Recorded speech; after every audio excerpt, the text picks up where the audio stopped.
Hello, I'm a bank candidate for the bank teller role at Pacific West Bank. It's nice to meet you, Mr. Branch Manager. Thank you. Nice meeting you too. May I take a seat? Yes, please. Thank you very much. Yes. Today I would like to understand more about like how to deal with the difficult customers and bank policies. Okay, well, that's a great question.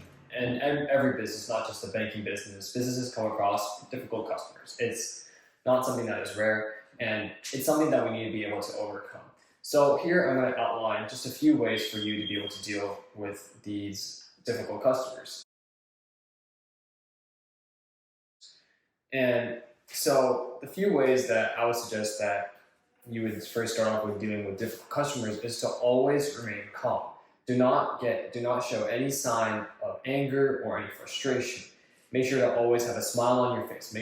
You always want to be showing the customer that you care about them, you are genuinely there to help them out, and you are having a great time helping them out, and you're there for them. You also want to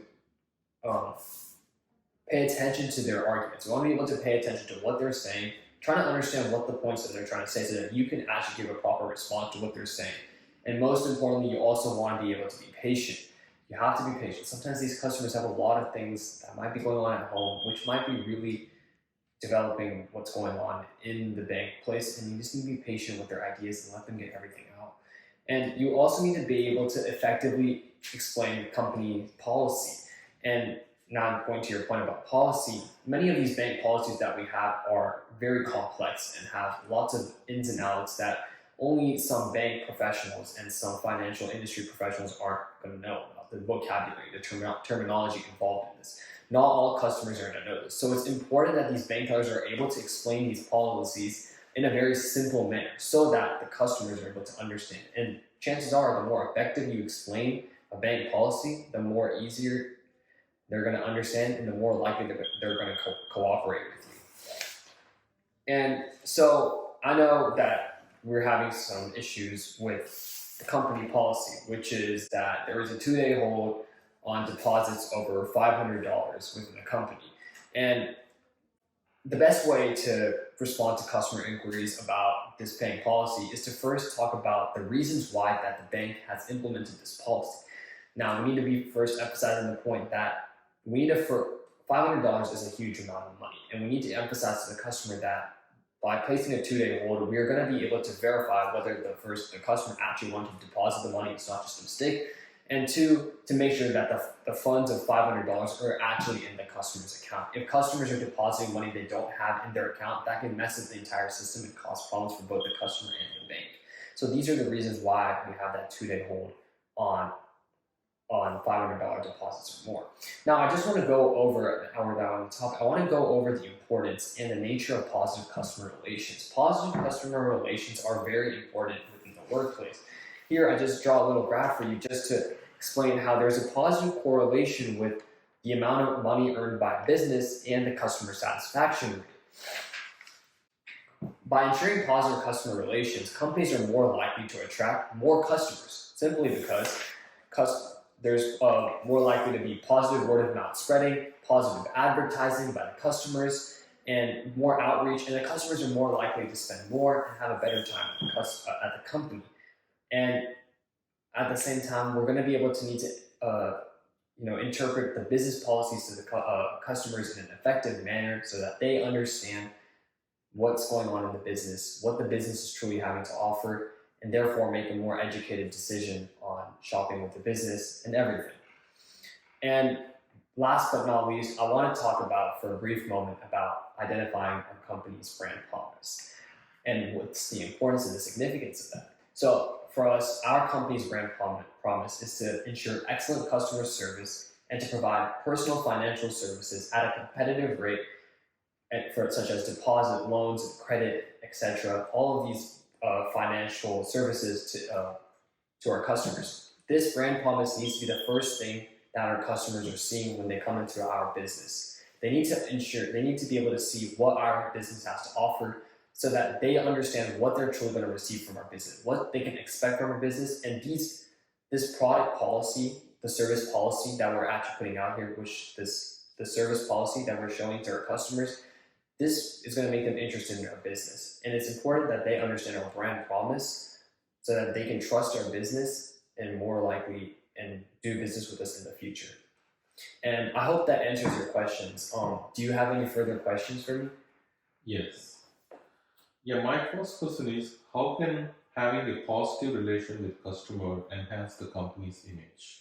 Okay, that's a great question. And I just want to kind of tie that back into this chart I created here. A good positive customer relation is more likely to enhance a company's image, as I talked about before.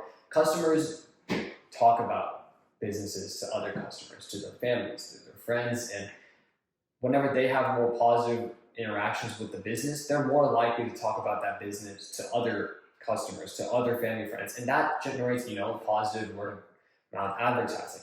Additionally, if a company is seen to have good customer relations, it can get published officially on the news or in official bank service verifications, like how safe it is, how great of a policy. There's people out there that verify and write reports on how good of a company the company is, and these all can just contribute to that positive image, which therefore attracts even more customers and creates that cycle.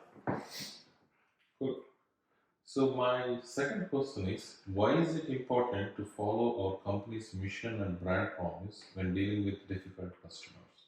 Okay, so that's a great question, and what I'll have to say to that is that following a company's brand promise and brand mission is not only important because the brand mission and brand promise there's reasons why they're in place, but also because the most important thing here is that to ensure consistent treatment across all customers. When bank tellers or employees at the bank stick to these company's mission, company brand promise, they're going to be treating every single customer with the same set of principles. They're not going to be showing any bias towards a company, to a customer, regardless of what their understanding or anything else.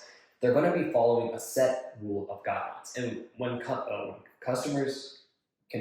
customers realize this, and when employees do this, customers are likely to understand that they're not treating them any indifferently, and they're treating them the way that the company expects them to, and is more likely to have a better service for them. And whenever employees are within these regulations, within these companies' mission and brand promise, they're more likely to know what they're dealing with, what they're expected to give, and every single time, so that they ensure, once again, consistent treatment, positive treatment with the employees, with the customers. Thank you. My last question is, what are good communication strategies that bank tellers and managers can use if they are approached by a customer who is not happy about new rules posted in our bank? Okay, so yeah, that's a great question. There's, as I talked about in the very beginning, if one of the customers is not happy about the rules, then I would stick to once again these guidelines that I talked about that company employees should be following.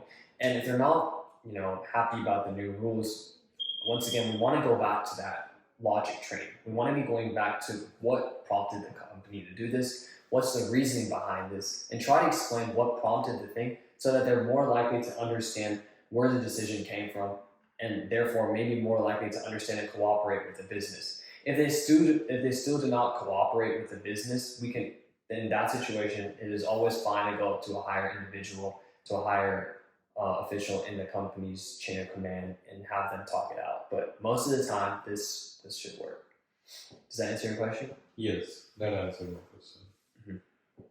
Thank you. Thanks for your interview. Thanks for answering all the questions. Yeah, just before I go, I want to leave all the information that I have right here in the stack so you can review it. And I just wanted to thank you so much for giving me this opportunity to come and meet with you, to come and for taking the time out of your day to conduct this interview with me. It really means a lot, and I hope you consider me for the bank teller position.